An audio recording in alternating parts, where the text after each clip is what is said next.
what philosopher didn't have a nice chair to sit and ponder for way too Probably long? Diogenes. He was like, he lived in a fucking barrel. Dude, how much So shit is actually like how? I feel like he's probably misattributed, right? He's got to be.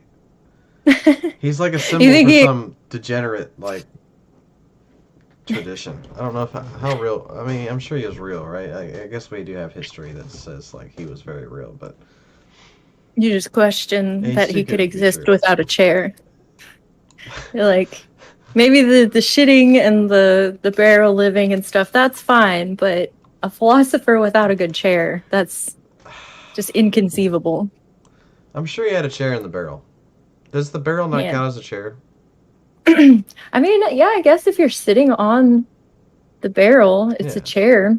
It like I mean, I isn't that think. one of Let me change the word in here. Chair, no, irrelevant. Seat. All right. Every mm, philosopher needs a good seat to sit in. there you go.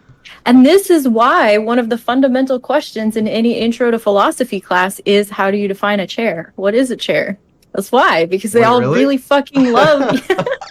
It's just a segue to talk about like the essence of things or whatever, but it's like a running joke is that like philosophers don't even know what the fuck a chair is. So, but that's why, because they're just really concerned with chairs. It's Is that comfort. even? It's a comfort thing. I guess that is within the realm of philosophy, like a really broad realm of like, hey, philosophy is about everything. But who Nuh-uh, not fucking? according to fucking Heidegger. I mean, the chair has being, right? It has isness. Yes, it is. Um, So reading that, the basic problems of phenomenology earlier, hmm, like, holy shit, that was saying, I said being like 50,000 times, but didn't yeah, even sound like being anymore. he's a very specific definition of philosophy, but I thought it was really cool, like, and I said this earlier, but like the way that he was, laying out all of the things and then being like, nope, never mind. Like, you have to understand everything, all the context up into that point, Mm-hmm. and then be like, but no, we're not doing this though. This is wrong. Like, we're Mm-hmm. taking this part of it and we're changing it to this and stuff. I don't know. I thought that was kind of cool. No, The like that's. destruction, creation. I think it's also cool. It's also useful, especially from like someone coming in like me, or I might not have all the context because I haven't read all that dumb shit. You know, all this other stuff that he's talking about, all the surroundings of like, here's this Yeah. argument, but this is not my argument. Here's this argument, but this is not my argument either. I think that's Yep. useful. Um, Whenever I write my philosophy book, that's what I'll start with. I'll take that as a cue. Be like, here's all the Yeah. people that are wrong. Um, First, so you can go ahead and get like really into the idea. Because some of those ideas, I was like, okay, okay, okay, and then he was like, but this is not it, and I was like, oh, okay, I know, because I get so excited, like, okay, I understand. Like, I yeah, see this distinction you're making. I'm tracking. And then yeah, he's like, but no, like, yeah. not that thing that you just understood that I just described. Not that thing, Not the like thing. the opposite of that thing. Yeah, Not even the opposite. Just like completely disregard that thing. That thing doesn't exist anymore. no. Which okay, fair enough. I am excited for this book. I'm not an auditory learner, so like it's hard for me to follow some things whenever someone's saying something to me. Like I have to work a little bit harder. I'm definitely. Yeah. I mean, granted, I think those learning styles are overrated, or there's too much weight added to them, and that's probably not a real thing. But what is a real thing is I suck at listening to something and understanding it. That's what a real thing is. Fuck the Yeah. learning style.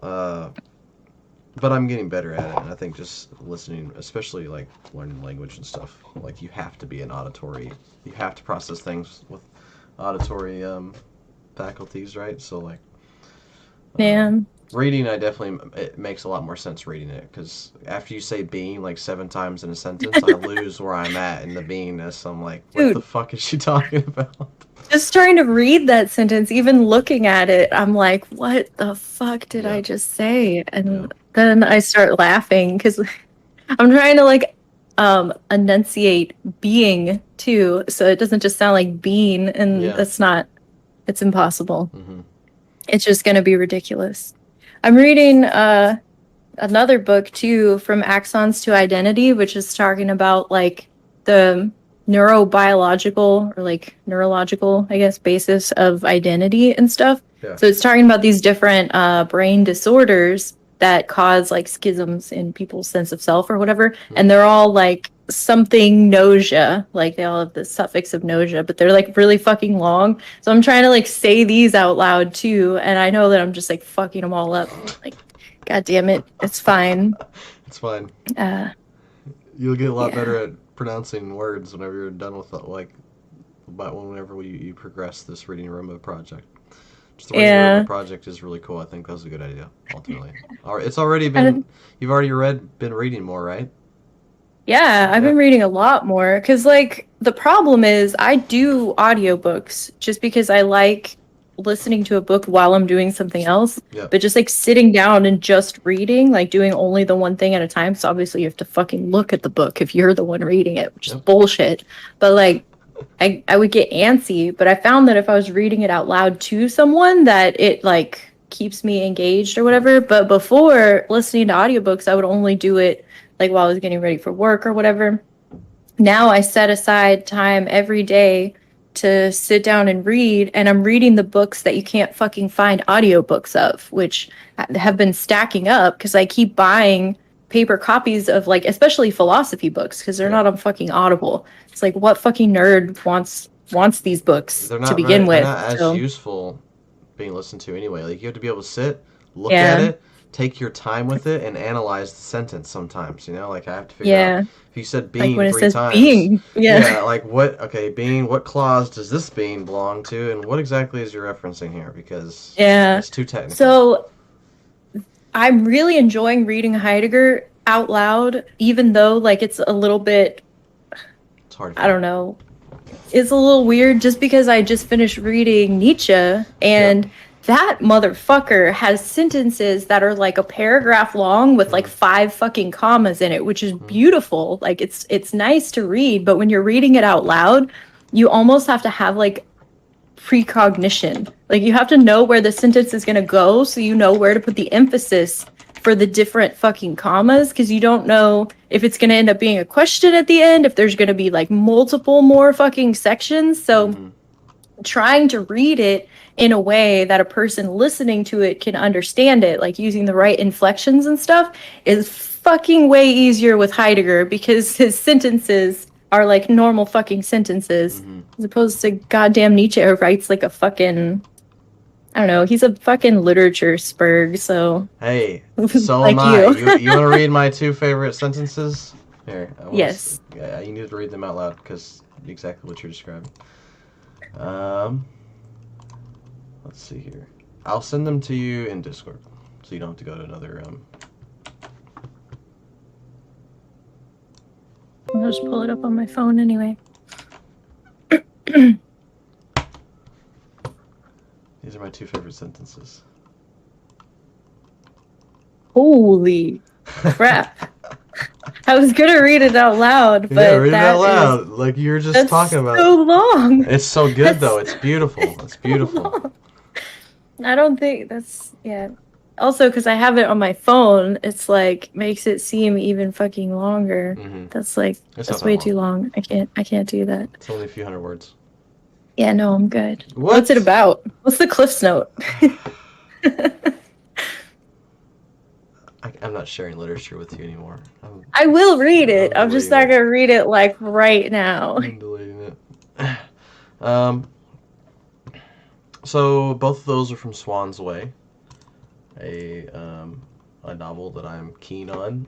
Granted, full disclosure, I haven't finished the novel. It's the longest novel ever written. Swan's Way is the first part of the novel. The full novel is In Search of Lost Time, which explores a lot of different themes on love and life and involuntary memory. Especially Swan's Way is a lot of involuntary memory. Like it starts off, like pretty much the vast majority of the book is he bites into like this French dessert, Madeleine, or Madeline. I'm not really sure how to pronounce it, and the taste and the smell of the situation brings him back into like an involuntary memory of his childhood whenever he ate these madeleines at home with his parents or his mother or whatever. And then most of the book is just a what's it called? English. Fuck, Korean's got me fucked up. It's flashback. Most of the book is a flashback.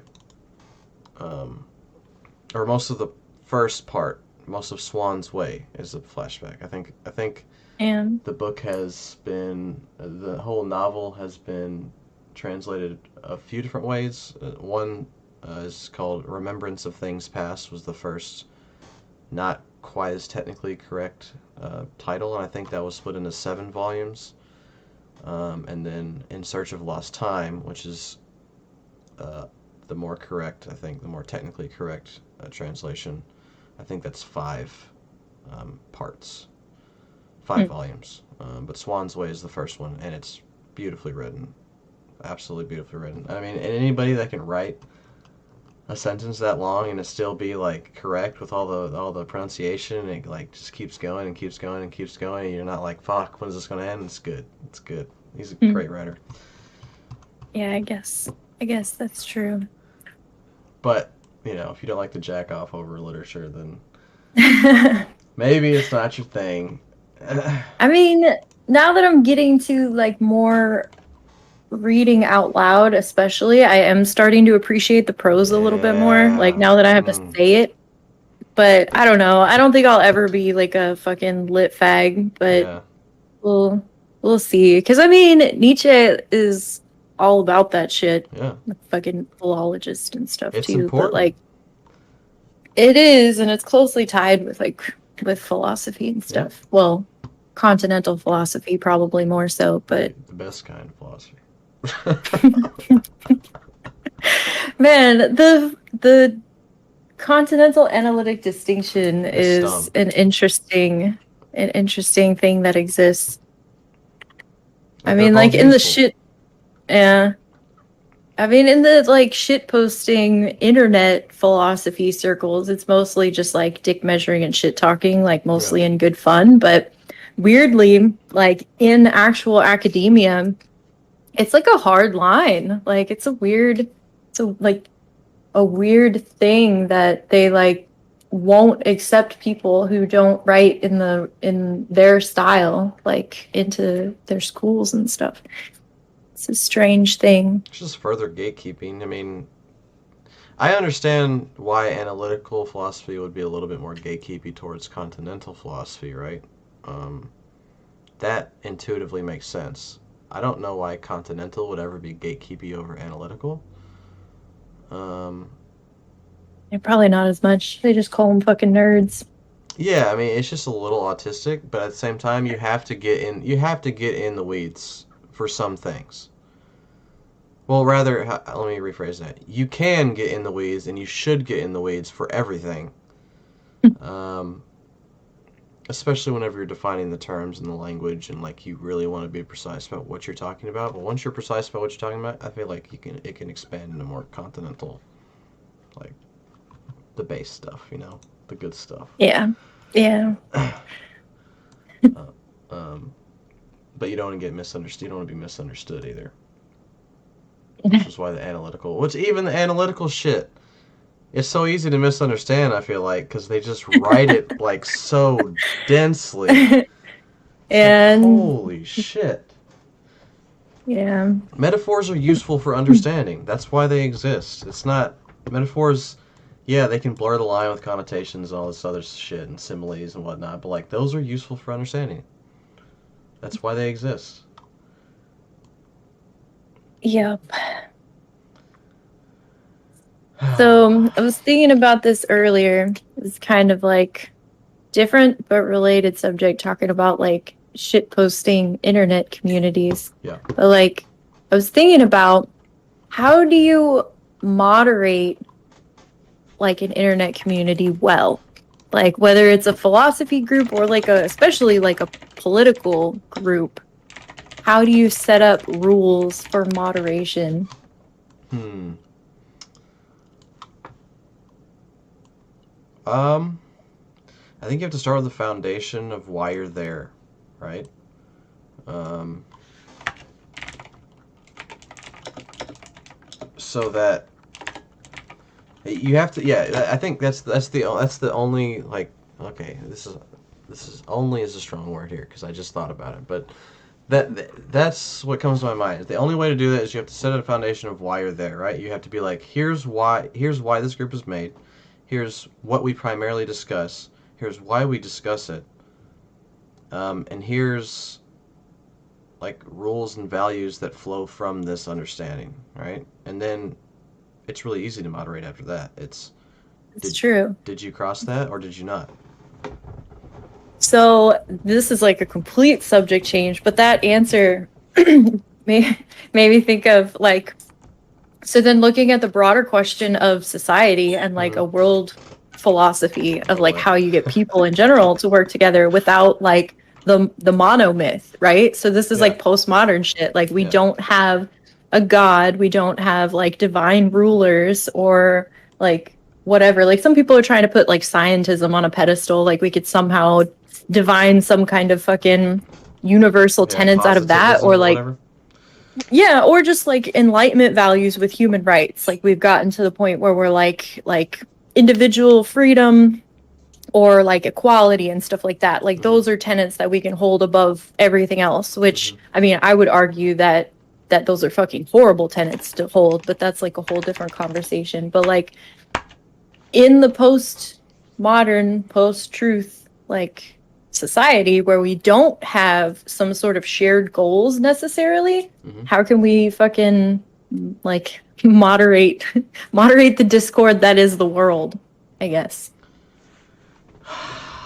You know, I've thought something mildly related to this on a few different occasions, but like it's like fringely related. I've thought about like we need a war, right? Like we need a cause. Like you need a cause. Without a cause, because like you see, whenever there's large scale things going on in history, that's when like great. I don't want to People come subscribe. together. Yeah, I don't want to subscribe to like great man theory or whatever the fuck it's called, right? But at the same time, that has some merit of like intellectuals come together at those times, um, and people get shit done whenever it's necessary to get shit done. Um, And I think peace is preferable. Whenever I say we need a great war, I don't mean war necessarily, but you need a cause. Like you have to have some sort of objective because well, hold on, I can't give that anecdote actually. Because I'm yeah, if this I ever gets agree. posted, but yeah. One like related thing, which having just read a shit ton of Nietzsche, um, is he talks about like the class of intellectuals, like you mentioned the intellectuals coming together or whatever, like Yep. the class of intellectuals from my reading of like Beyond Good and Evil in chapter 9, he was talking about um those people don't necessarily even have a quality that makes them like better than everyone else other than their own belief that they are, although he did believe in like some hereditary like predispositions to being whatever. But the thing is the empowerment of those people, like they have the ability to enact change, which people are empowered during times of struggle because you have to do something then. So things are no longer decided by committee or like through the political process, through the red tape. Like when shit has to get done, it gets done. So those Yeah. people are Great empowered. men So step up and yeah, are so put in it's not so positions. much yeah, it's not so much that they are necessarily great men, it's that people have the power to do whatever it is they're going to do. So if you Yeah. picked like 100 random people off the street and gave them like absolute power over their domain, some of them would make really fucking stupid decisions. Some of them wouldn't, Yeah. but would that be better or worse overall than like the current system of government, like with people going back and forth and voting and corporations and it's basically the oligarchy. Like Yeah. what's better or worse? The oligarchy and corporate interests or like just fucking empowering random people? Mhm. And then obviously if you can find a way to pick and choose those people, or if you think there's some if you believe in like that good people will rise to the top of a hierarchy, which is fucking questionable with shit like nepotism and whatever else, Yeah. but unless you believe that the heredity is strong enough that nepotism is actually a net good, that's questionable. I don't know, but yeah, it's an interesting idea because it runs somewhat contrary to the idea of like equality. Because then you would think that like democracy with more people empowered would be better, but it's probably not the case. But I don't know. Been reading a I'm lot of not Nietzsche. typing somebody else. I'm taking notes so I can respond. Okay. Because I want to listen and not just hold on to one idea. Because like I said, I'm not a very good Mm. like listening's hard for me sometimes. Um, fuck. I wanted to respond to several things there, but that's fine. Um, I do want to talk briefly about the cream rising to the top like idea. This idea of cream rising to the top. Also, people.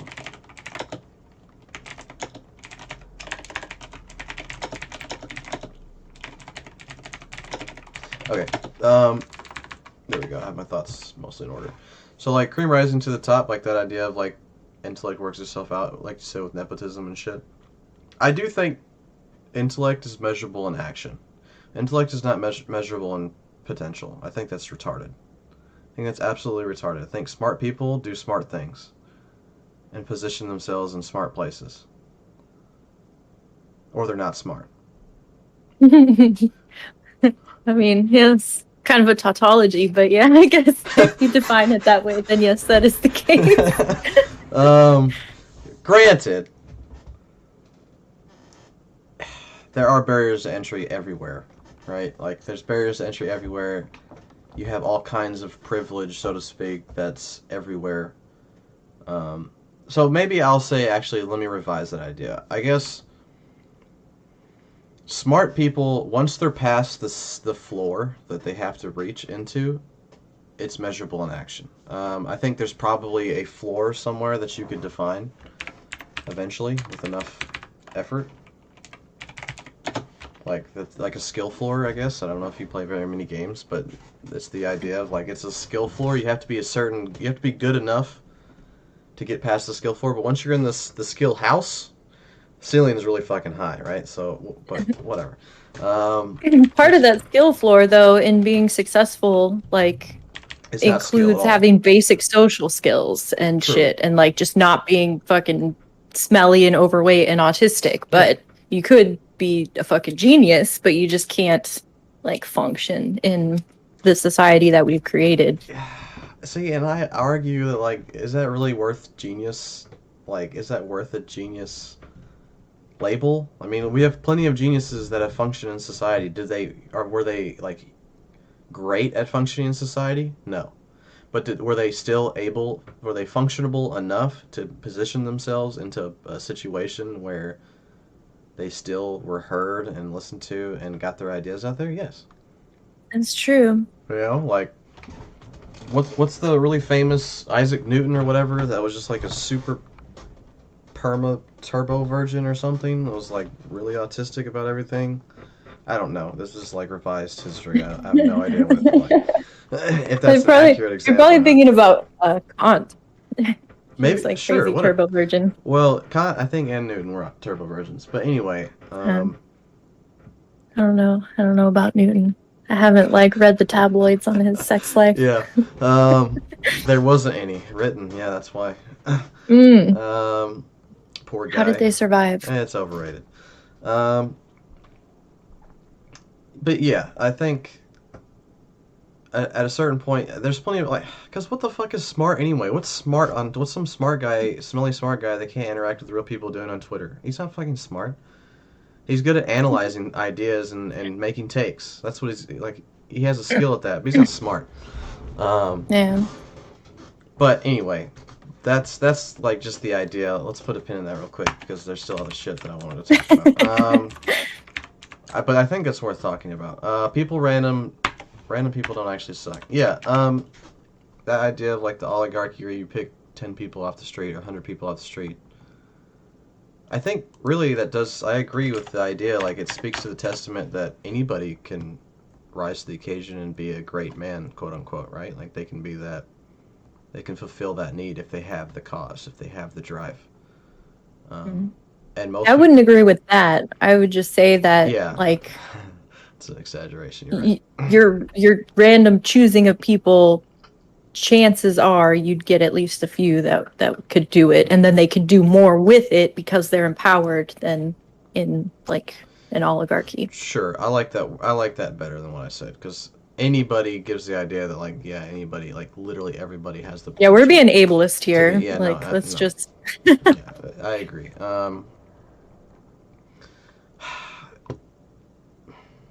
Which just brings me to my next point actually with the whole ableism thing. Um, I was going to mention that Is I was my crux of that statement was anybody within reason, anybody can rise to that position, but people that were cultured in order to rise to that position, or were trained in order to rise to that position, or surrounded with the right environment. I mean, we shouldn't gatekeep ability per se, but I mean, there's a reason like why the top schools and stuff and the top societies are gatekeepy, right? Like, I mean, I don't think. I don't know. I don't know if I those are think, necessarily related, but yeah, I would say there is a sense that gatekeeping is good. I wouldn't just use that example just because, like, the reasons why and the ways that those kinds of institutions are gatekeepy is just like super lame and bad and some just of them, based yeah, off of like um money, yeah, for the most really. part. Except Mensa, I'm coming for you. I don't think I can get it in, to be honest. There's no way I pass that test. I don't know. I've never taken an IQ Me either. test. Yeah. I'd be interested sometime to take one, like just for fun. Although, like, Mm-hmm. I kind of just continue to prefer believing that I'm really intelligent instead Mm-hmm. of ever finding out that like I'm a 1 fucking 20 or something, and then I'll just have to kill myself. Yeah. Like, Yeah. That's what I was thinking too. I was like, I want to take an IQ test, but what if I score not that great? that's the thing, right? Like that's that whole meme about kids who were like overachievers in school and then they become adults with like no direction or whatever. Like a big part of that is the fear of failure Mm-hmm. because like they don't you don't have to try that hard in school to exceed. And you never really learn to take risks if you're smart because you never have to. You never Yeah. have to put in work. You never have to try. So it's not easy then to like do that with the risk of failing. Mm-hmm. Hmm. Yeah. I mean, I'm not concerned about it overall. You know, like my this is stupid, but like if I score low on the IQ test, I know their IQ test sucks. You know, like That's it's true. And that's just change the definition of what smart is. You did that already. If true. people are socially retarded, then they're not smart. So True. if an IQ test doesn't say that I'm a genius, then that's the IQ test fault. That's fine. I think it is We fine. just, Slippery yeah, slope, but it's fine.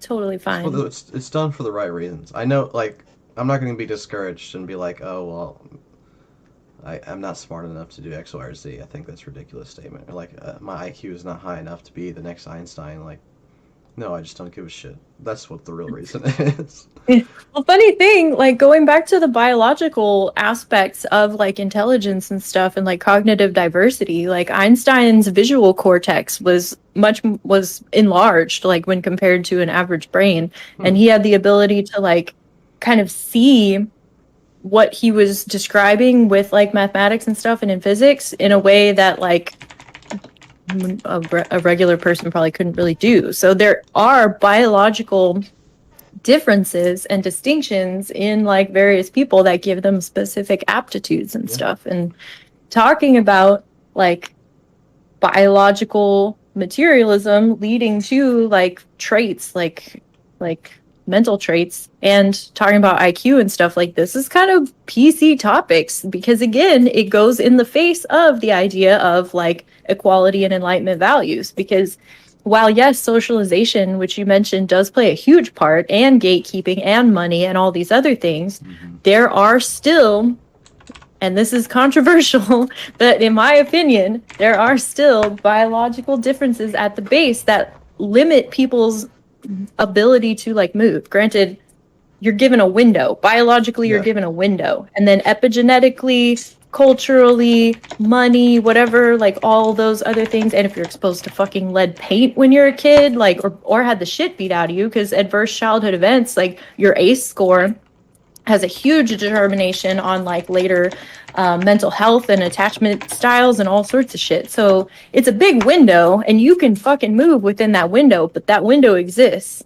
So yeah, I thought about this whenever we had the conversation on the phone the other day on the long car ride. I actually thought about this exact idea because I agree. I think we're looking at ableism the wrong way, and that's why it's a PC subject, right? Like, I believe that window, like you said, is large, and it's so large that the edges will never be met. You can never reach the ceiling of that window, and you can never reach the floor of that window. Like, it's the movement within the window is way larger than we can conceive of, right? So, and since the end goal in my mind can't ever be met, and the beginning goal, or not the goal, but like since the ceiling can't ever be met and the floor can't ever be met, thinking about the window as restrictive is one, not helpful, and two, not true. But mainly not helpful because it's irrelevant. It's completely irrelevant to think about. Oh, okay, I have this disability, so that means I can never do X, Y, or Z. That's a statement that, well, I mean, within a certain, I mean, I'm sure there's a few exceptions, right? But most people, yeah, have biological windows that are set for them, right? And social window and social, what's it called? Socializing. What'd you say? Socialization. Yeah, and the socialization they receive can maybe alter those edges. I'm not really sure. I guess it could be technically set by biology, but at the same time, brain's kind of a muscle. But I don't really know. You know, I'm not gonna get into that. That's not my field. But like the edges will never be met. It's completely irrelevant. Like we shouldn't look at ableism as something that stops you from doing something. We should look at ableism as something that sets your window, and then you can just go upward forever because you'll never reach the edge anyway.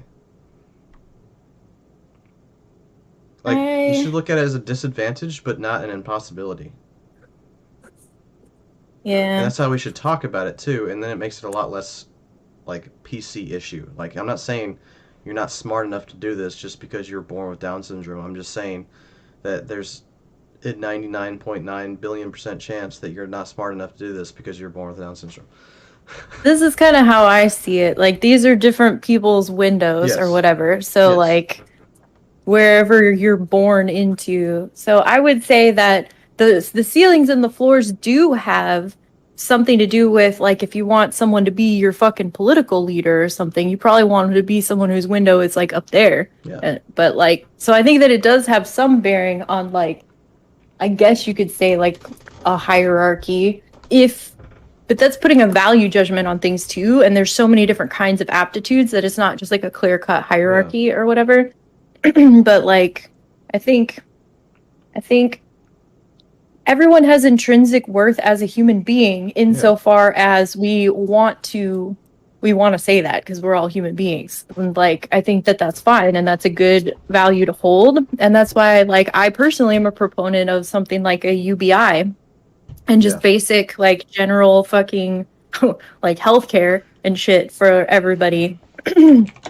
So I think that everyone's basic needs should be taken care of, but I don't even necessarily think that we should have equality of opportunity per se. Like I'm fine with a more rigid structure on top of that because, again, not because I think the people at the top of the hierarchy are even in any way better necessarily, although ideally they should be the people with the fucking windows that are higher.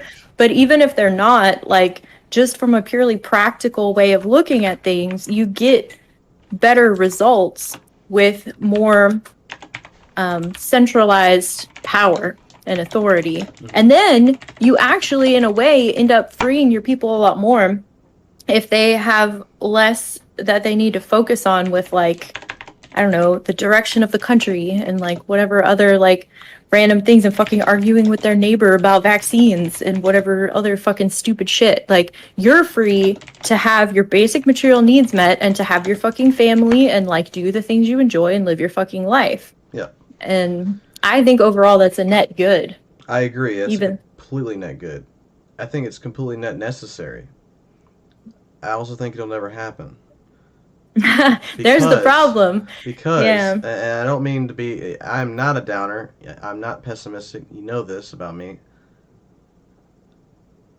I'm not even cynical.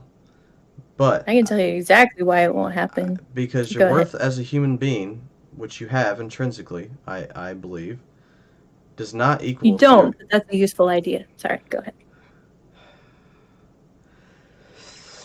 I'll save that one for later. Your worth as a human being is intrinsic, but that does not equal your worth to the state. Um, your the state does not care about your worth as a human being. It cares about your worth as a human being in relation to the state, right? Um, so I guess in theory the UBI would work, but the scary part about the UBI is that it makes you more beholden to the state, right? You free people for certain ideas, but you completely tie them up in completely other ways.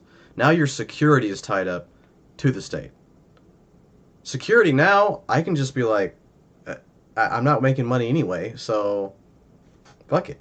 Let's just continue to not make money and make that security pyramid really small, right?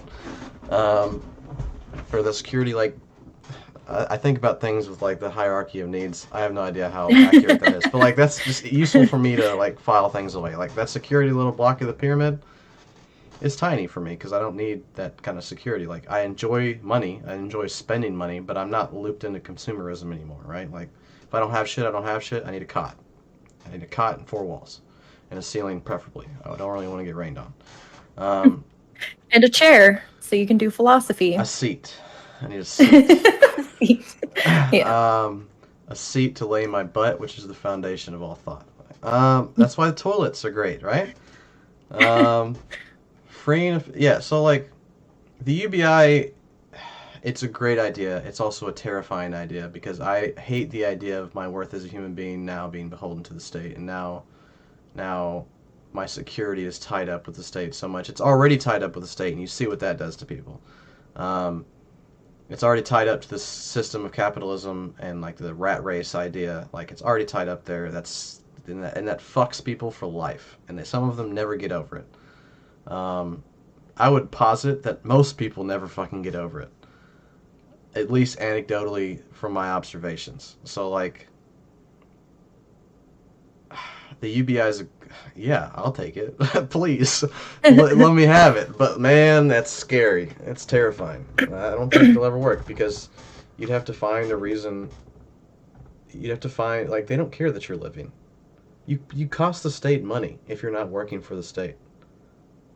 You know? I don't think like the concept of the UBI is so far out. I think that'll probably be an eventuality, like Yeah. as we do more and more automation. Like a lot of countries already do that if they have like oil reserves and stuff like that. And then once we've like automated the majority of industry and shit, then that's basically like our fucking production that's doesn't require like as much Some of a new workforce. industrial But age. Oof. but the larger picture of the more centralized authority as opposed to the oligarchy, that won't happen more than likely for the same, like we've come full circle, like back to the original point of like how do you make a functional Discord server is having some kind of shared goal or whatever. Yeah. If you want to have some kind of centralized authority, if you want to have some kind of like centralized government or anything without again like some sort of divine right or god, Yep. what's the goal of humanity? Like what are you trying to achieve, A, And how do you get everyone on the same page and get them to recognize that authority, especially in somewhere like the United States, where they have like a wild libertarian streak? Because obviously, like theocratic governments in certain countries, they have a much easier time of it. And then even like China has like the idea that they all can get behind in that sort of way. So they're kind of doing it, Yep. but in general, it's a hard thing to do in a secular society. Uh, yeah, completely agreed. And we come back to such a. I think we keep coming back in a full circle because it's so important. Like, Because it's a fractal, because every layer of human interaction at the lowest level, like you and your friends, all the way up to fucking geopolitics, like it's the same shit, just repeated on a larger scale. and what's the point of all this like automation and the UBI and increased industry if we have nothing to do, right? Mm-hmm. Like what? Why are we What's doing all the of this? fucking point, Is right? is feel our like purpose to just like breed and have and babies? get fat. It's like a Is Wally it to world. reach enlightenment? Like, are we trying to go to Mars? What the fuck are we doing So here? let's do Is this some all for philosophy, the right? glory of God? Let's do some Well, I don't philosophy. know. Because So fucking Heidegger says that whole thing of like figuring out I can't remember what he called it, but that side of philosophy with like the world creation isn't what he's talking about in the book. It's like that's a different thing. so let's talk. This is interesting because I have two ideas. Right, I think there's two veins that I want to talk about. Right, you have your individual point. What should we call it? It has to sound smarter than point. This is why people read philosophy, is just so they can get the words for things that people have already said, and then it makes you sound smart when you're talking about it, but you're saying the exact same thing everyone else is saying, you just have all the special terminology for it. Yeah, my classmates guarantee you think I'm a fucking idiot because they're like, dude, why does this guy get so technical? Like, never mind. We're not even gonna get to that. But so we have the individual point, right? Individual goal of life. Now you have a macro point of life, right? You have what's the point of the society? What's the point of the community? What's the point of the state? Right? These are all important questions that have to be answered because I mean, this is where we're headed. I'm a seer, all right? Third eye. If Einstein had that big fat part of his brain, I've got the big fat pineal gland, all right? Like we've come up past the need for like an individual existential point. Like that will always be there as long as there are humans. That will always be a hurdle to cross. It's like, oh, what's the point of living? Like, why am I here? I didn't ask to be born. You know, all this dumb shit, right? Not dumb shit. I love that stuff very much. But we're beyond that. So what's the point of the society? What's the point of the community? What's the point of the state?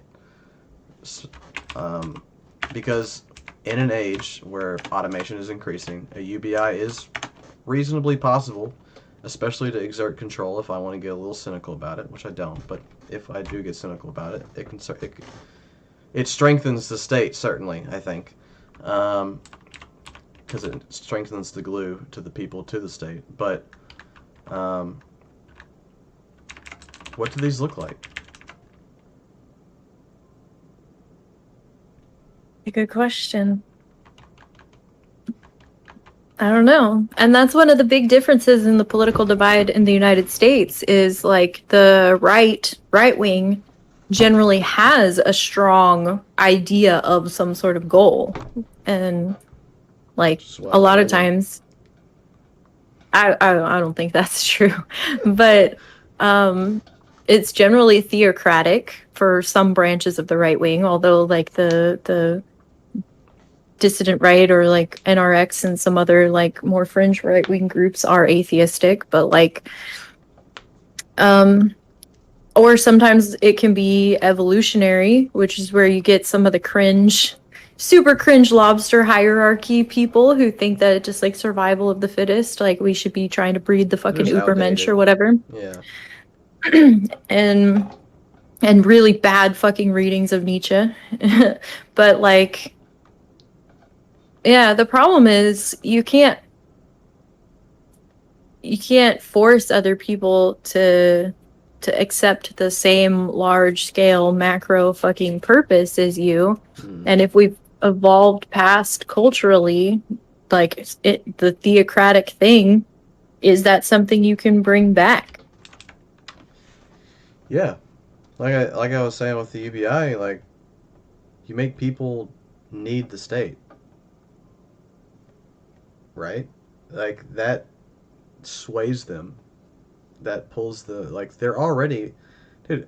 Think of all the patriots we already have that get fucked by society. What if society starts doing nice things for them? How many more patriots are we gonna have then? You know, like, and then point the gun wherever you want to point it. That's true. Nationalism is a replacement for like a theocracy. So is humanism. Like I was saying, humanism and Enlightenment values in general. Scientism is another potential replacement for like Please no. theocracy. Yeah. Yeah, it's still hard to get everyone on board with the same thingy because the left has a tendency to want to destroy monomyths of all kinds. But Sure, but what are you gonna do with your life? I guess people just have like the. Even I have, like the fantasy of like, well, I guess I'll just sit around and I'll read all day and I'll just jerk off 3 times a day because I have all this time on my hands and you know, maybe I'll go and touch a tree or something like because I won't have and to that's work. I'm not a wage cuck yeah, anymore, you know. yeah. Well, what the fuck are you gonna be doing? That's where the exist. People don't realize jobs should be a focus point. Like you should be able to focus jobs. Let me get rid of the word jobs. Work, right? Work is important. I think work is doing work, however that looks, is important. Mhm. Um, to keep us like focused. It keeps us away from. I don't want to say it keeps us away from like thinking existentially because I don't think that's necessarily true. But it can. I guess in a negative sense, it can keep us away from thinking existentially, but it shouldn't necessarily. But Yeah. Yeah, I mean that's another thing like during times of strife in history, like people are focused on feeding their families and getting shit done and that gives you like a sense of reward and it's generally during times of excess when people have time to fucking sit around and wax philosophical that you get like the whiny existentialists come out and they're like, I'm I have this perfectly comfortable life and I'm just really fucking sad about it and I yeah, just want to kill myself or drink this cup of coffee like so yeah um that begs the question of is there anything intrinsically worth it like is it worthwhile to ask these existential questions to begin with or is it better if people are just because you feel happier you feel a sense of reward and accomplishment and if you just have your family you take care of your family you go to work you come home fucking tired and you feel and good. you feel fine. Yeah, like once fulfillment is self fulfillment, like once fulfillment's completely centered on like in your thoughts and your heart and your soul, aka it's just like fulfillment's a fucking mental thing, right? Like once you figure it out, it doesn't fucking matter what happens to you at that point or your family or anything like that. I mean, they can sway you if you don't have the discipline, right? But like, I don't know. I also think that's a dangerous place to be because one day, whenever I'm 70 years old, and I'm not claiming that I'm enlightened or anything, but like one day, whenever I'm 70 years old and I have been blissful my whole life, and I realize, fuck, I don't have anything to show for it. Maybe that'll cause me some distress, right? Yeah, I think there's a fine line, and easily, there's a fine line between like this blissful feeling and this blissful ignoring, right? right. Um, and and and that's why you have to be very cognizant of all times of the blissful ignoring, and you have to think about those awful things that you Yep. could be ignoring all the time, right? But then accept them, be like, I'm okay Yeah, with it. this fucking stoic shit. You gotta meditate on your whole family fucking dying and then just remind yourself that it's not your wife and child that you love. It's just, they're just people. You love people. So if your wife and child die, who cares? There's lots of other people out there. It's fine. Well, okay, I wouldn't go that far, but That's what fucking what's his name said in the, what's that book? Damn it. um, I agree with the sentiment. For whom the bell tolls. I don't know if you've ever read the poem. I don't do poetry. I do I don't do literature. Fucking nerd. For John Donne, here. No man is an island, entire of itself. Each is a piece of the continent, a part of the main. If a clod be washed away by the sea, Europe is the less. As well as if a promontory were, as well as if a manor of thine own, or of thine friends were. Each man's death diminishes me, for I am involved in mankind. Therefore, send not to know for whom the bell tolls. It tolls for thee. Hmm? Nice. See, I think that's like a fundamental, like necessary idea you have to grasp. But love your There's wife and kids. Epictetus, They're not by the just way. people. Huh? Epictetus. That's the guy, the Stoic guy that I was talking about. Oh. Not important. Sounds cringe. But yeah, I think. Well, Nietzsche said that Stoicism is pretty cringe, although he respects it a little more than some other It's philosophies. really but- cool until it isn't. I think Stoicism is a great bodhisattva. Stoicism is a great lead to what you need to see, right? But it is not the scene. It's not like the sight, right? It's the binoculars, but it's not the sight. If that makes I'm sense. not obsessed with Nietzsche, by the way. I just happened to just have finished a fucking book by him, so that's why I keep bringing him up. I mean, he's it's misunderstood, like, he's right? in front of my brain. He's misunderstood. He is, yeah. So clean him up. Talk about him. I don't care. I've always been interested in Nietzsche, but I don't know the first thing about him really. I tried to read Thus Spoke Zarathustra. Zarathustra. Yeah, Zarathustra. I'll be reading that in Reading Roomba soon. I ordered the paper copy of it because, like, I had done the audiobook before, but it's written like a religious text, kind of like short stanzas Yeah, of I just like remember. little whatevers. So it's not really something you can just like listen to the whole thing. You kind of just gotta like read a part and then No, read it about poetically. think about it, whatever. That gay shit. Like you're fucking reading literature. God damn it. It's good. Literature is connected deep, right? Like if you really want to think about it, to like let's get into woo woo shit, right? So like, because collective unconscious, I don't know how how accurate that is or how much I buy into it, but I do buy into it a little bit. Like these themes are deep themes. That's what makes good literature good. Like they're pulled out from some sort of depth that other people have. Like other people have access to that depth, and that's how you help them reach that depth. That's what poetry and literature is supposed to be about. Not only the depth, but the height. Which is what I wrote the poem about the other day. Yeah, would you still haven't shared? I haven't edited yet.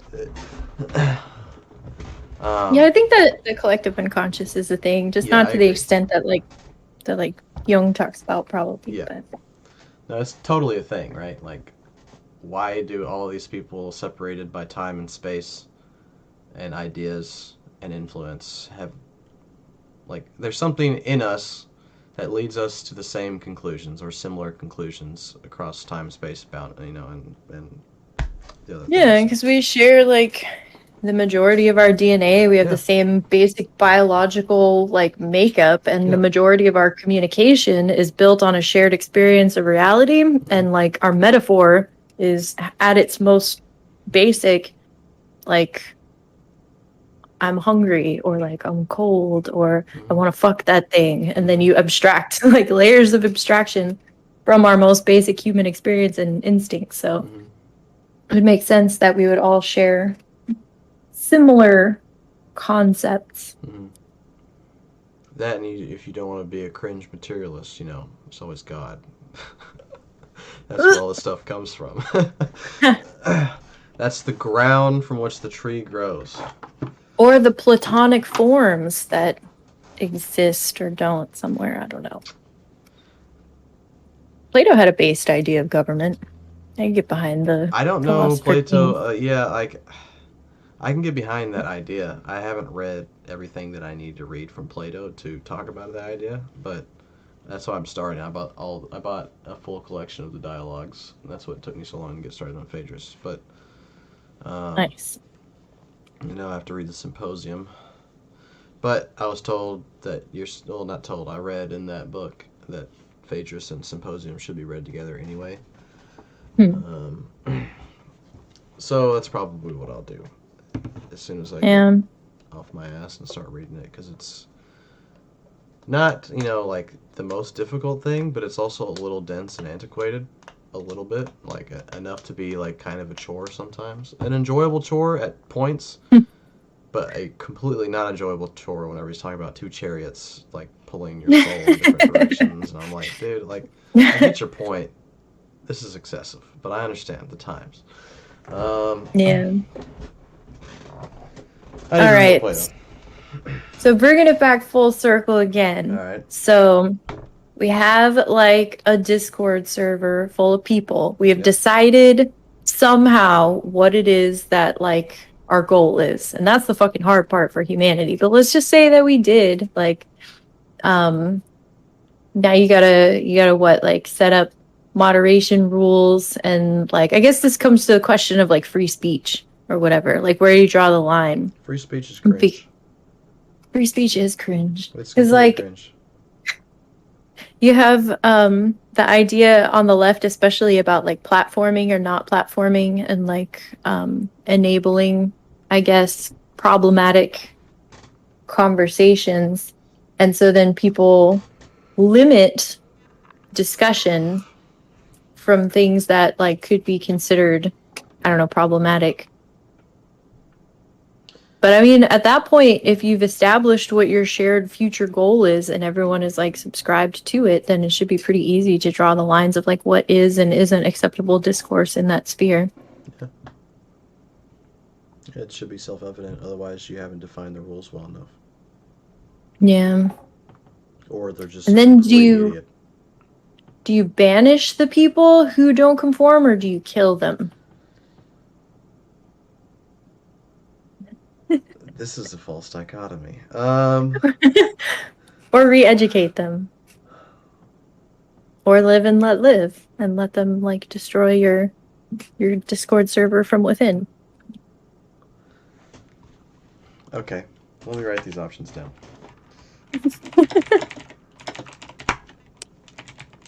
We're jumping in and out of scales here to the point where it's making it difficult.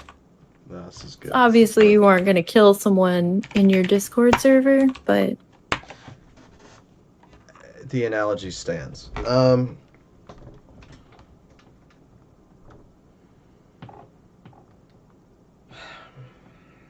You don't kill them. I'll posit that first. You don't kill them. okay.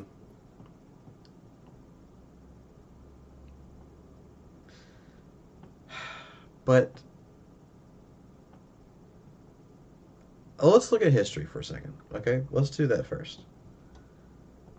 Back in the day, I think for the most part, and maybe because of nobility and how things were tied up monetarily, and like everyone had their own like fiefs and kingdoms and armies and shit, maybe it's tied to that idea.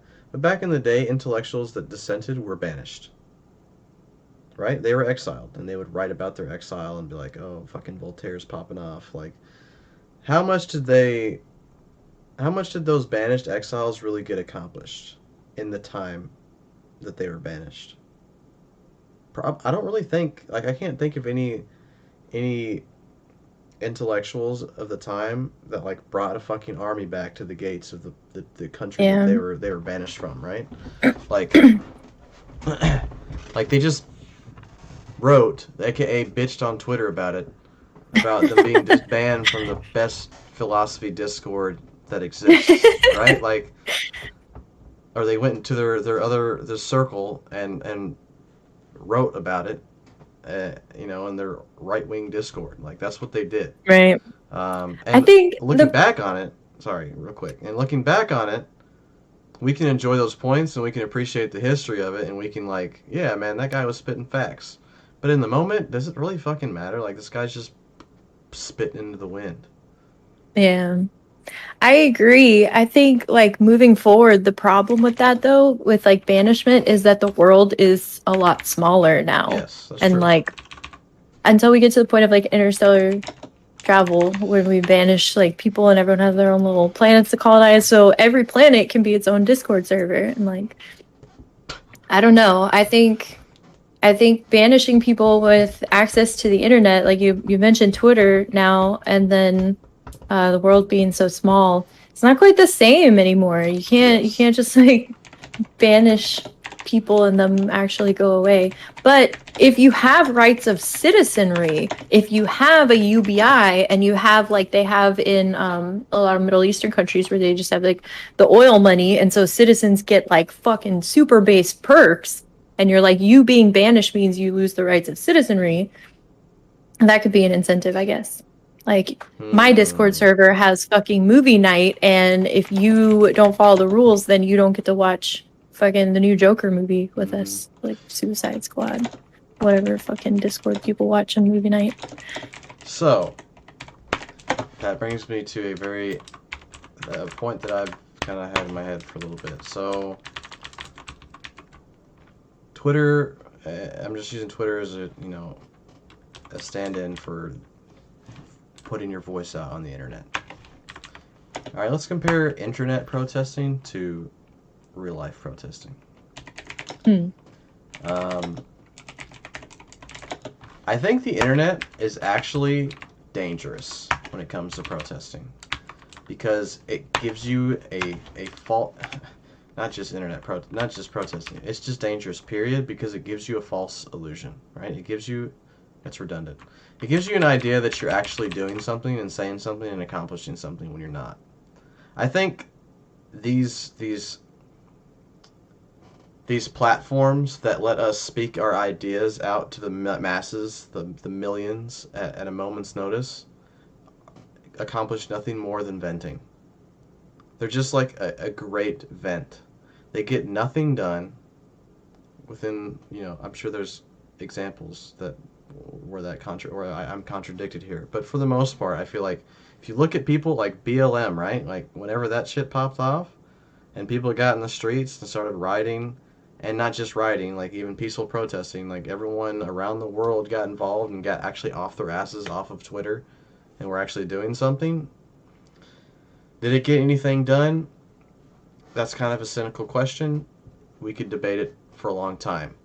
At least in a raw like if you want to look at a utilitarian perspective, did it get something done? Yes, it did gain net positive. Were those net positives have ulterior motives? Who fucking knows? Who cares? There was net positives gained from it, right? In theory. Um, I don't think the internet.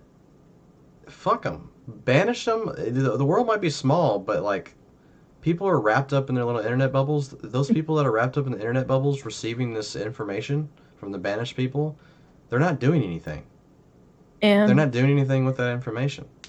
It's just complete. Be outraged. Why the fuck do I care? You're outraged at some different cause every other week because that's what your yep, internet bubble is telling you to be outraged at. I agree. I think I think that diffusion is useful to the plutocracy or the oligarchy or whatever you want to call it that we have, because it does make people impotent, but while giving them the illusion of like some sort of platform or control. Uh huh. So from that perspective, it's a good thing, like for the powers that be. Mm-hmm.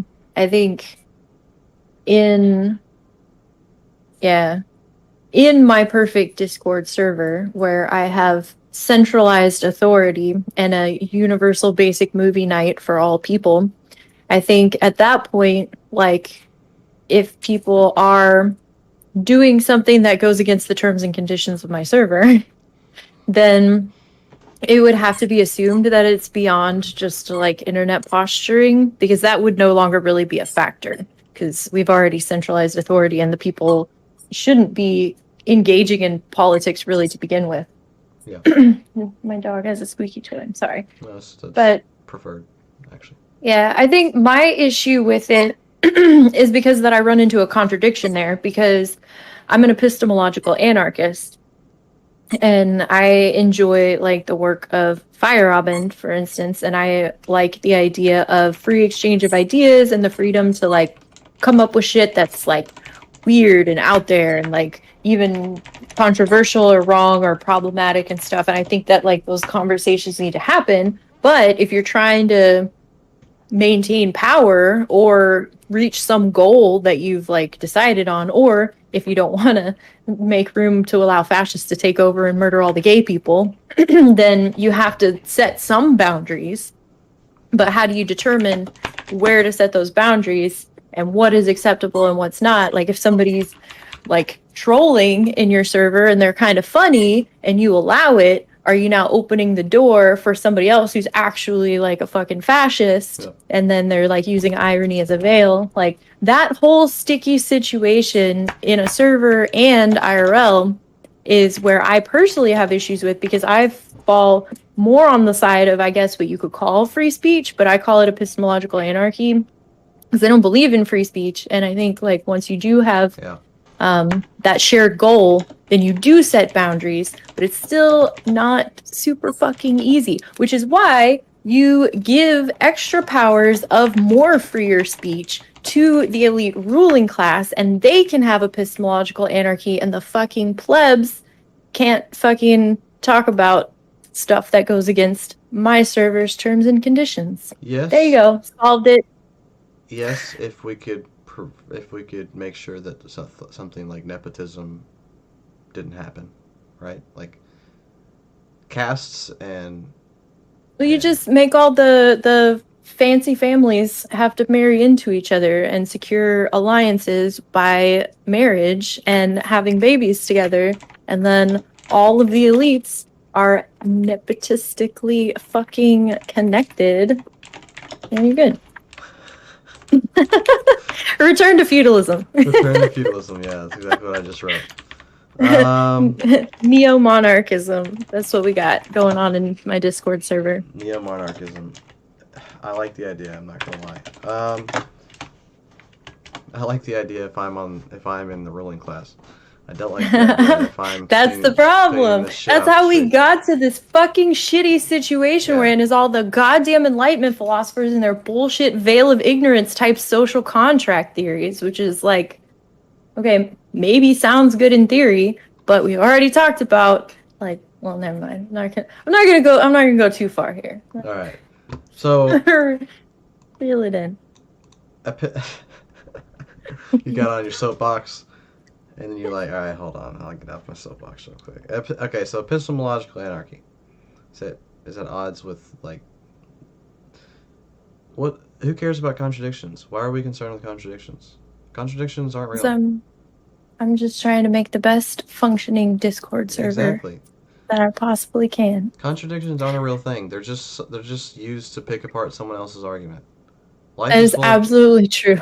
Contradictions are part of life, and contradictions aren't even fucking real. They're just a useful heuristic.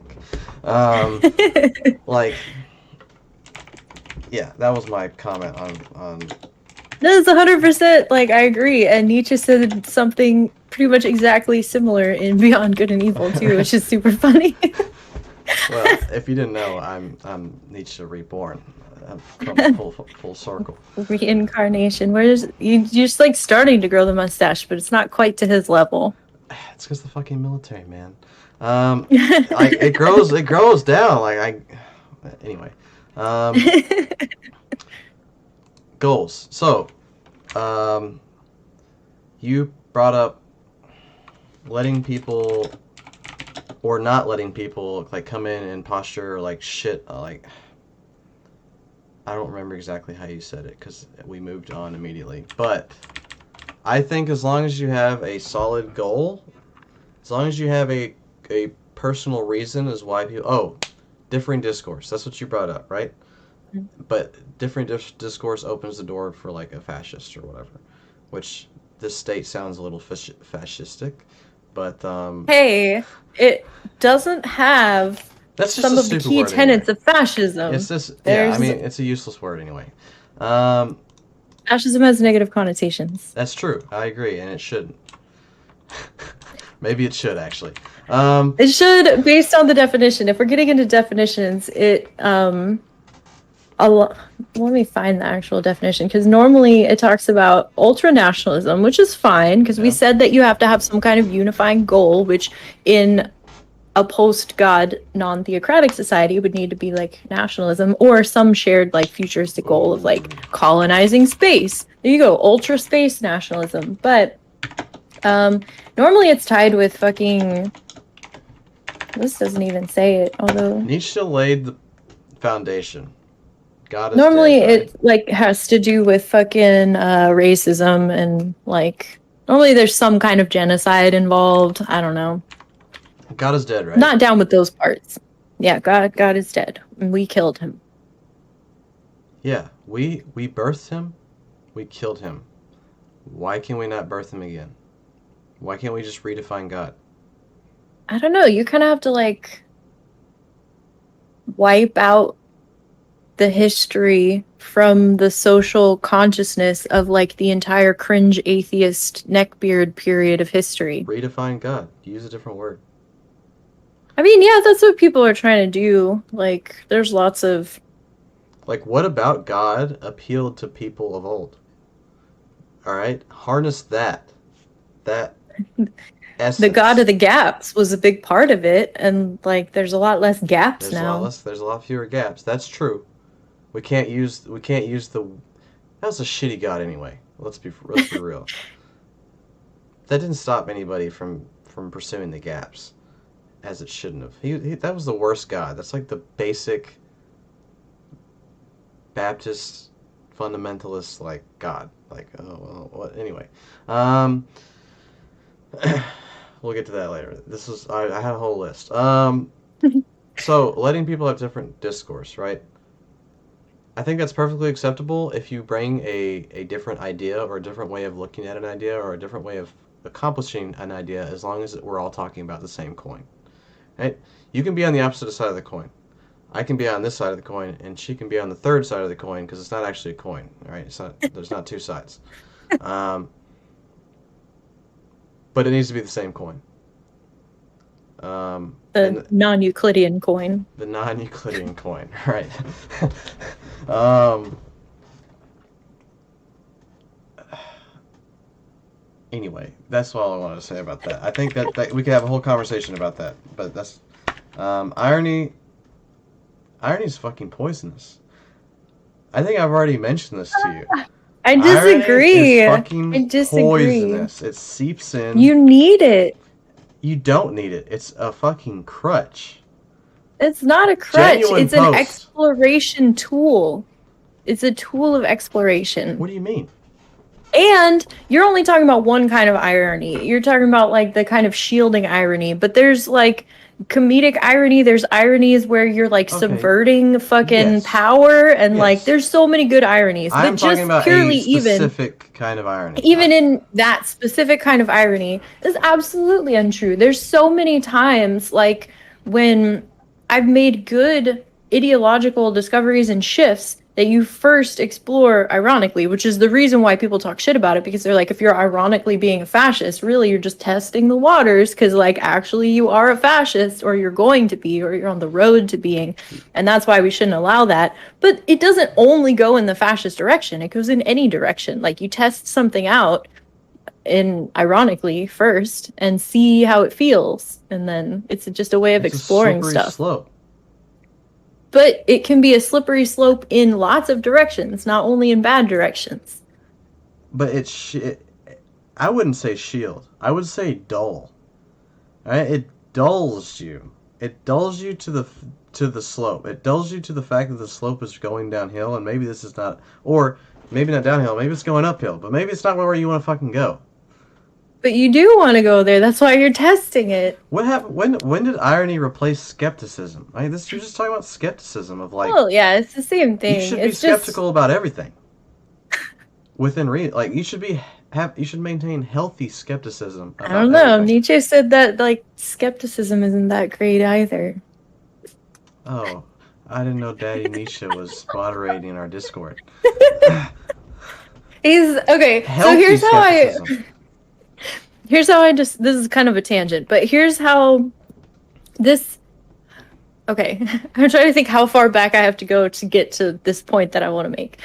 There's a one kind of theory about like consciousness or something that has to do with consciousness is like Hofstadter's I am a strange loop or like Gödel Escher Bach where he's talking about like self-referential loops or whatever. But within that, within I am a strange loop specifically, he talks about how the well, he's talking about his dead wife, but like, and I'm not going to go into all the specifics of like how he got to this thing, but he's basically saying that you can run the operating system of another person kind of in the fucking hardware of your brain if you have like a strong enough theory of mind or like mental model of that person. It's not that person, but you like kind of know how they would act in certain situations or whatever. Talk about that. We can have multiple of these paradigms that exist simultaneously in our heads that isn't us, like it's not me reacting to this situation I'm presented with. It's how would this person that I know react in this situation? How would Nietzsche react to this situation? What would Jesus do? And so we can hold multiple mental models simultaneously at once. So what I generally do, and this is where irony comes in handy, is when I'm presented with a situation, like how should I respond to freedom of speech in my Discord server? I can run it on a deontological perspective. I can run it from like a Nietzschean perspective. I can run it from a fascist perspective, from a fucking tanky perspective. Like, and you can play with those and you can see where they lead to, and you can like right now I obviously have the fucking Nietzsche operating system downloaded in my brain because I just finished this fucking book. So now everything that I see and think about and read for the next like couple weeks until I get further into this Heidegger book is going to be through the lens of Nietzsche. And that can be really fucking useful. So I can basically LARP as a Nietzschean. Does that mean that's who I am? No, your finger is not the moon, fucking some gay Buddhist shit like about like not confusing yourself, like you are not the thoughts, you're the person like listening to your thoughts or that's whatever. True, I don't know. So you have to be able to entertain the idea without subscribing to it, which I think that was like fucking, I don't know, one of those other gay ass Greek philosophers said that, but like and that's where irony can be useful because you can LARP as these different paradigms, these different lenses, and see where it goes. And in a playful way, and it can be in a trolly way, and it can be in a fascist way, which so you should be careful. Like you should be listening to what people are saying and like not letting it go as just joking. Like there's a kernel of truth in there somewhere, but that's where I think it can be useful. Yeah, and I agree with you, except I think irony can be useful. It is a useful tool to do those exact things that you said. I think but I don't think irony is the only tool to do those exact same things, and I think irony is the worst tool to do those exact same things. You just don't like the aesthetic because you want to be sincere and like I've been pure light, steeped in irony. All right, I know that path. All right? Oh, so you have the ex-smoker mentality towards it. No, you're like I don't. I'm not trying to save nobody. All right, I'm just saying. It's just that like ex-smokers are the worst non-smokers because they have to proselytize that they've like discovered something new and better. So just because you used to do it and you don't, everyone's journey is different. God, somebody else might have. I'm just saying I was. That's not why I'm doing. That's not why I'm a sincere poster or why I think other people should be a sincere poster. I'm saying that's how I know. All right, that's how I know. The exact same things that you said is with irony. It dulls the senses to danger, right? You can explore those exact same ideas without dulling the senses to danger. Irony dulls the senses to danger, and senses is the wrong word here, but you know what I'm saying. Like, yeah, you can dabble in fascistic thought, and you can dabble with trolling, and you can dabble with all these other things. But if you're doing it with irony, through irony, it's way easier to get caught up in it because you lose part of like. if you're being sincere, if you approach it from a place of sincere wanting to know more or want like, it's harder to lose yourself. But irony, yourself is befuddled, right? Like yourself is not clear there because you have a layer of irony over that. Mm. I guess I could see that being the case. That's not the way that I use irony, so Fair, yeah. I don't know that some people who are ironically subscribing to things, if maybe they're not quite aware that they're doing that, like I guess that could be a thing that exists. Irony holds a sway over so many people. Like they just, it's like the norm. I feel like if you talk to any young person, being ironic in that sense is the norm. Yeah, And if it once it's the norm, you don't realize that that's a position that you hold, right? Like you don't that's realize that true. you're in it. But I did want to. Fuck, there's too much stuff. There's too much stuff. You bring up an incredibly. I want you to read this, but it's really long, so I'll just try and paraphrase it real quick. Okay. Um, fuck, where's it at? Okay, all right, all right. First off, who'd you say? Godel Escher Bach? Rudel Escherbach. All Yeah, right. I got it here. Actually. He's not the first person that had that idea, which obviously like stands to reason, right? Um, this idea of like we call it spiritual heritage, Hmm. okay? Um, where you have a biological family, of course, but you also have a spiritual family, right? You have your teacher, and you know your teacher's positions, and you know your teachers so well that whenever you have an issue, your teacher is still teaching you. Your teacher still is your guide through this, like, situation, right? Um, like, let's see here. Murshid. This is like a this article I'm reading. I read this article a long time ago. Well, I say a long time ago, a few months ago, in a magazine, like randomly. It's like about Sufism. So the magazine is called Sufi. I don't know how much you know about Sufism.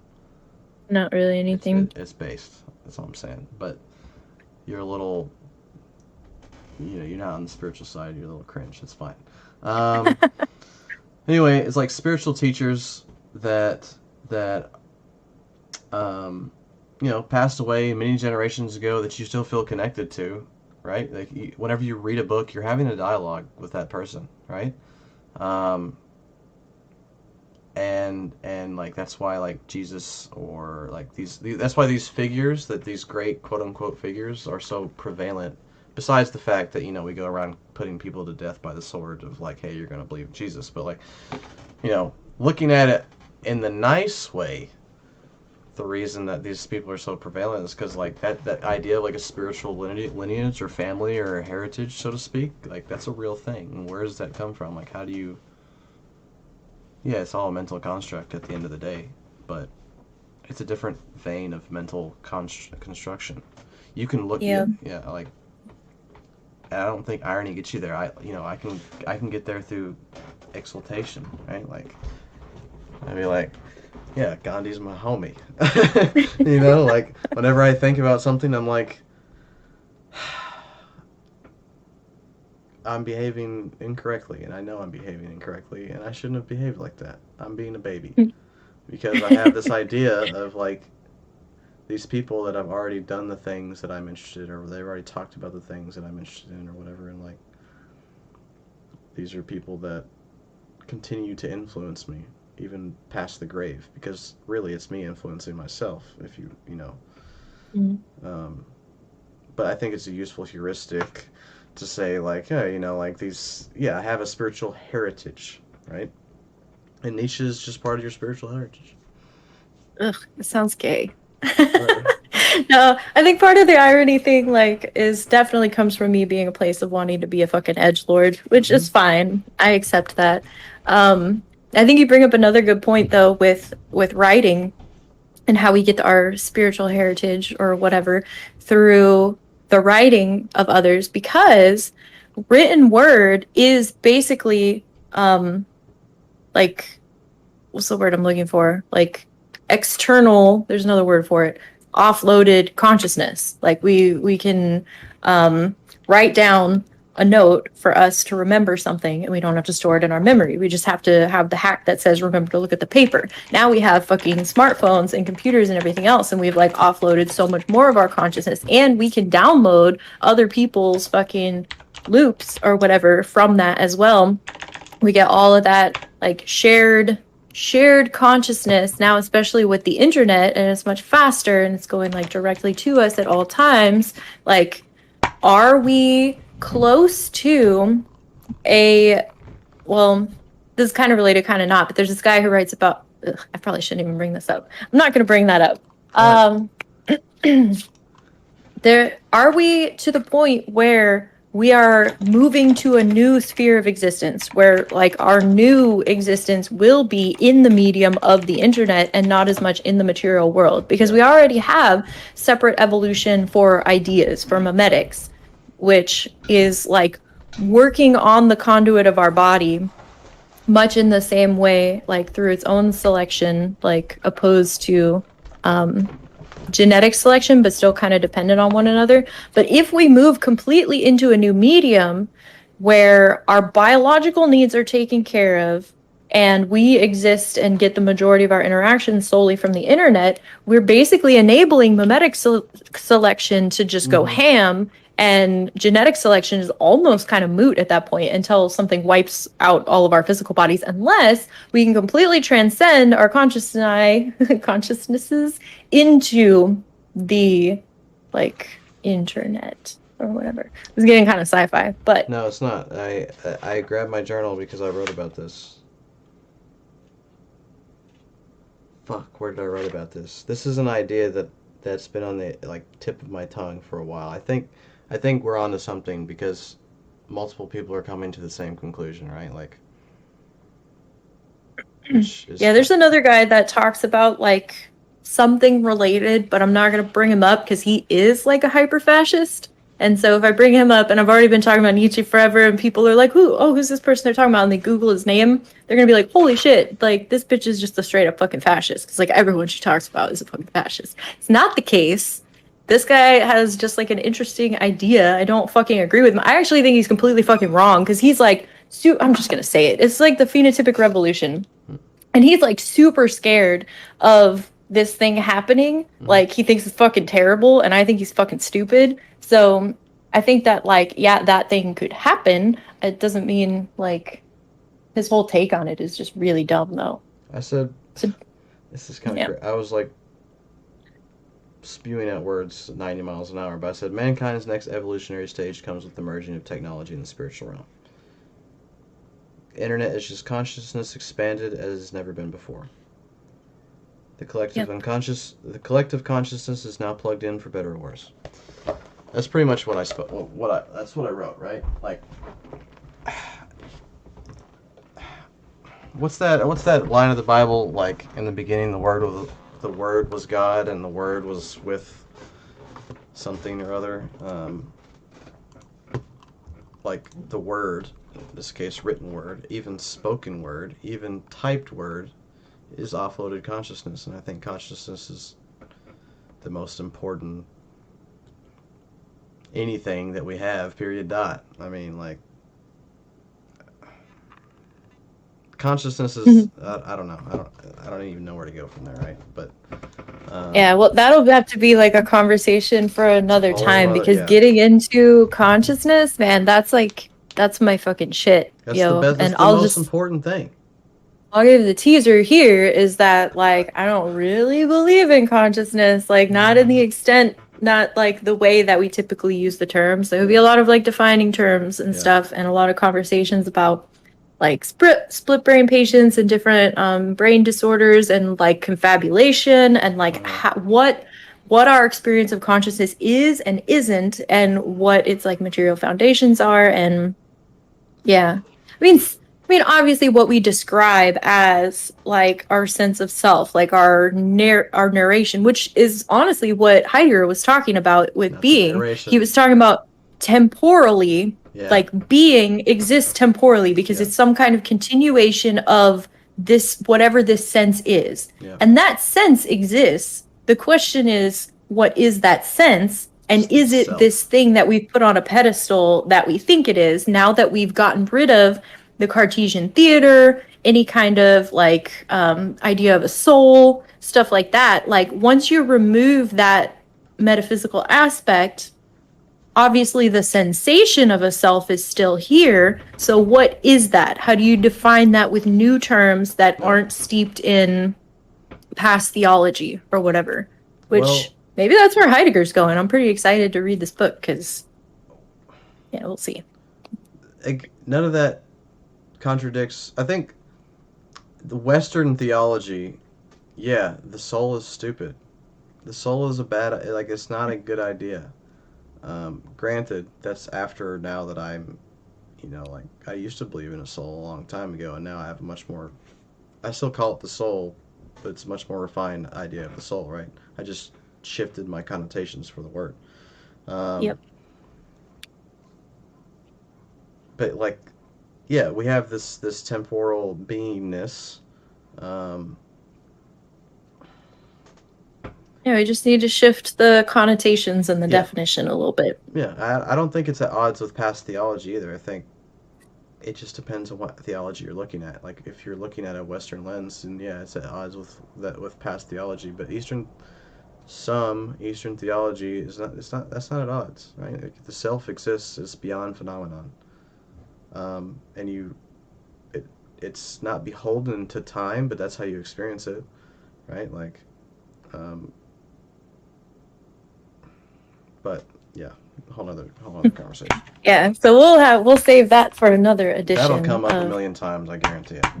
Yeah, that has a lot to do with that From Accents to Identity, the other book that I'm reading right now. So yeah. We'll have to. But for this discussion, we are planning a perfect fucking Discord server, which may or may not have social engineering connotations. It's a fractal thing, but we're not trying to take over the world here. Just trying to run a server. A perfect, and I think we figured it out. Yeah, for a good server, you just have to figure out your shared goal. Yeah. What haven't we figured out? The shared goal. Well, I'm just saying, like, all of the server. But I have once you do that, though, then you're good. Yeah.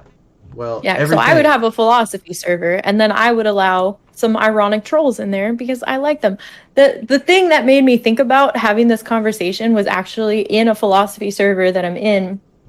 This dude showed up this morning and was just trolling the fuck out of it. But, like, I woke up to a lot of the conversation having already happened, and I could tell, and this is just me, my fucking ego right now, but I could tell from the way that this person was trolling that they were actually really fucking smart because they were doing a really good job. And so I just, like, instantly, immediately like this person. But I like contrarians to begin with, too. Mm-hmm. So I watched this person troll for a while. Eventually, they ended up getting kicked out of the server, like, just like your normal thing. But it was really entertaining for me and everyone else, like, this whole process that happened. They eventually got kicked out. I invited them to my server, and, like, an hour or two later, we had a super fucking fantastic in-depth conversation about these books that, like, a bunch of different books. Like, and I was like, fuck yes, I knew. I could tell by the way this person was trolling that they were actually really fucking smart and they were just being an asshole. So that's where I was thinking about, like, if you just immediately ban these people from your philosophy server, at that point you even have a shared goal, but obviously that person isn't contributing to the goal because they're there trolling. Yeah. But by banishing them, you've actually lost something because that person had the potential to, like, bring something useful. So that's where my server, epistemological anarchy server, has a little more of a buffer, but only, and this is where it's kind of fascist, I get to decide what kind of trolling is allowed, because I would allow that kind of trolling because I could tell that that person was smart.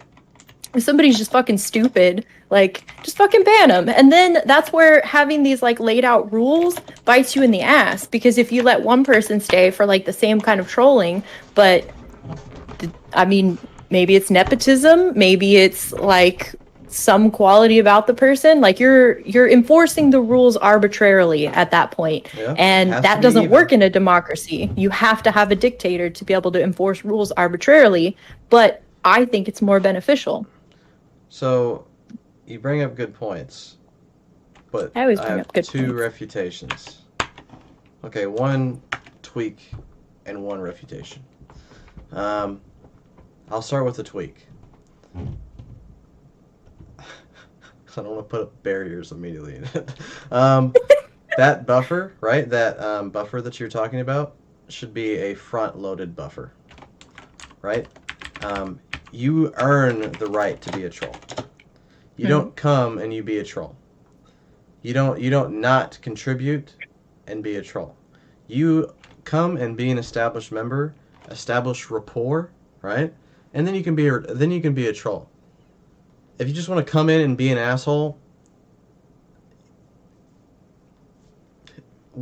you're being a net negative because your potential contributes nothing. This is my refutation, right? Your potential conversation contributes literally nothing to the point because potential is completely worthless. It's not a real thing. It's like you going back to like the autistic, super smart people aren't actually smart or intelligent because you shifted the definition. If they can't contribute, what does it matter? Yeah.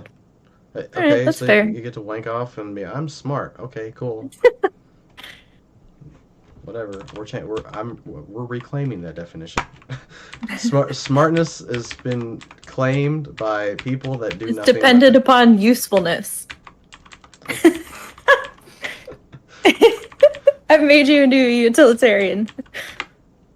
I lean utilitarian, but I'm not a utilitarian. But I lean utilitarian. Yeah, I would say I'm somewhat utilitarian, but I'm also a softie, so I can't be completely utilitarian.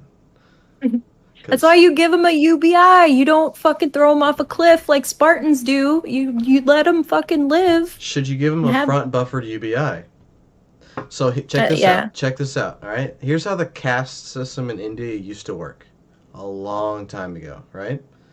The caste system in India used to work that they had, you know, whatever the castes were. I think there were four or five. Like you had the warriors, you had the priests, you had the general workers, um, and you had something else, rulers. Actually, no, I think rulers came from warriors. But anyway, it doesn't really matter which the castes are. But the way that the castes work is that you were born into a caste, right? And so you had a set goal for you while you developed, all right? After you were done developing and you had contributed enough to the state, uh, at a certain point there's movement between castes if you so desire.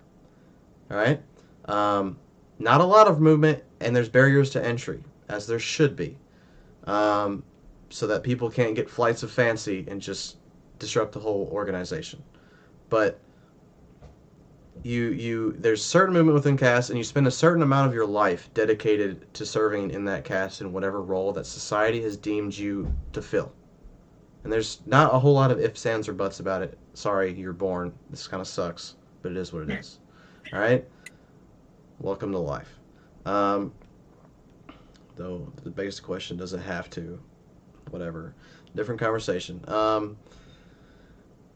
And then after a certain amount of time, after you've had the family, after you've had, um, the kids, and you've raised them in their caste and treated them like as an apprentice and kind of deal, and like trained your replacement almost, you're expected to go away.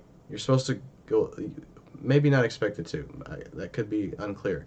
You could. I think you're given the option, and there's like a societal expectation, but it's not a necessity of like, okay, now go away now that you're a little bit older and you understand life better, and go find yourself.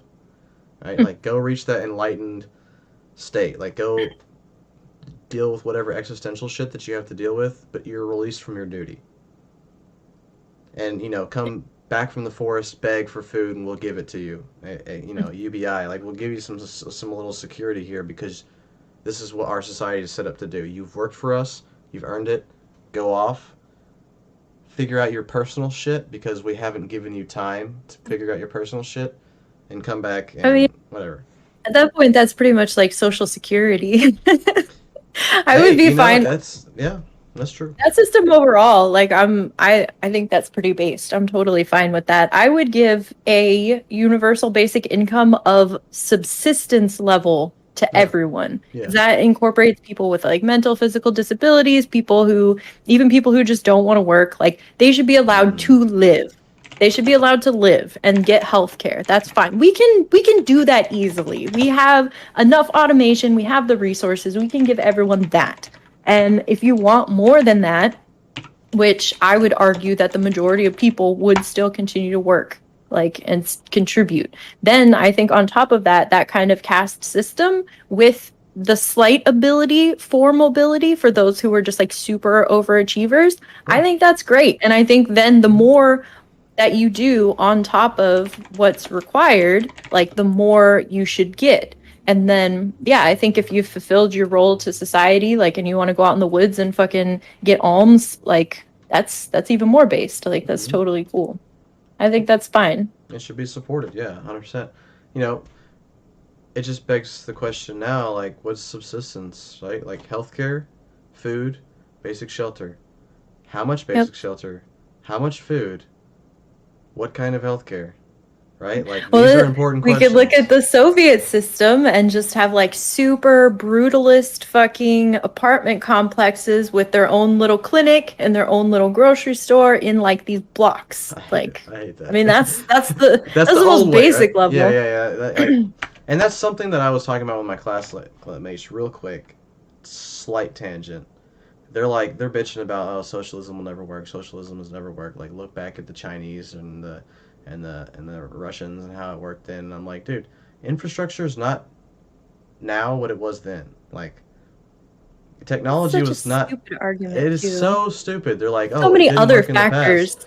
Oh, well, I guarantee you the first guy that built a gun, it fucking blew up in his face. But does that mean that we And stopped democracy is like working super well too. Yeah, like, you know, am I a proponent for that?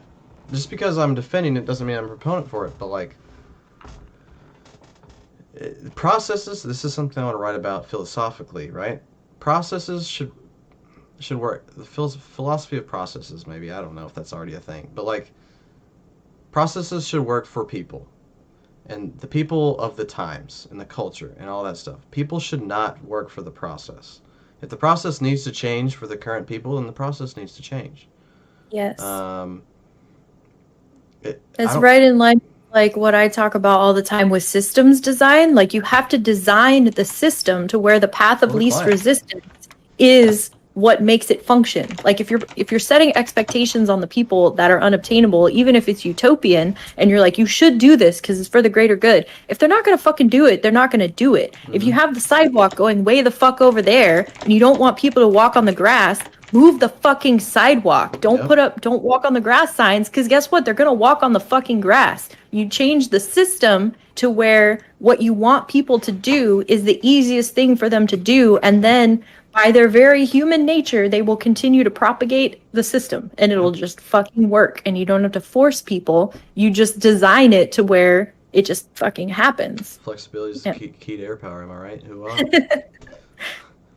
But that's the truth. Like, yeah, even if it's a utopia is just a word that can be redefined. Like, it's going to be appropriated by whatever society is there at the time, right? Like, that's not my utopia. So let's say, here's the question: can we get everybody on the fucking same page of what, like, the path of least? This is a philosophy server. God damn it! Yeah. Stop horny posting. But horny posting's so fun. I know. The path of least resistance looks like different things for different people, right? Yeah. But maybe you can build some basic shit in, like, based on human nature. That's like that's true.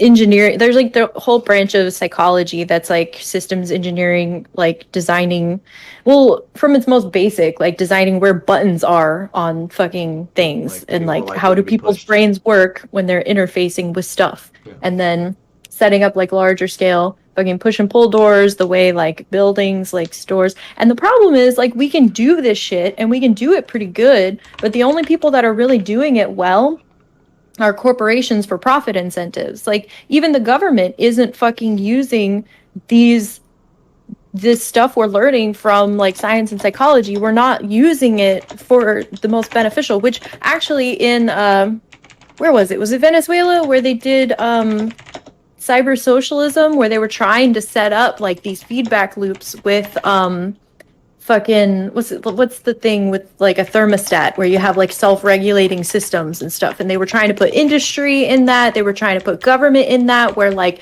people could real-time communicate, and they were trying to build a system. And then of course the United States, not even so much the government but the corporations, were like, we don't like socialism, and we especially don't want it or anything tied with the Soviets in fucking South America, so we're just gonna like kill that. But it was super fucking cool, and it would have been really awesome. And I mean, even just going into like Bernaysian fucking advertising manipulation, like psychology, there's super cool stuff that we're doing in that field. We just don't fucking leverage it for the greater good, because it's like hijacked and monopolized by fucking corporations with a profit incentive, which isn't like, I'm not just railing against that from like a leftist perspective. Like, we could be doing really cool shit with it, but instead we're selling fucking Big Macs with it. Like, it's so dumb. Like, I'd rather be doing, if we're gonna be manipulating people, like, it's bad, but at least like do it for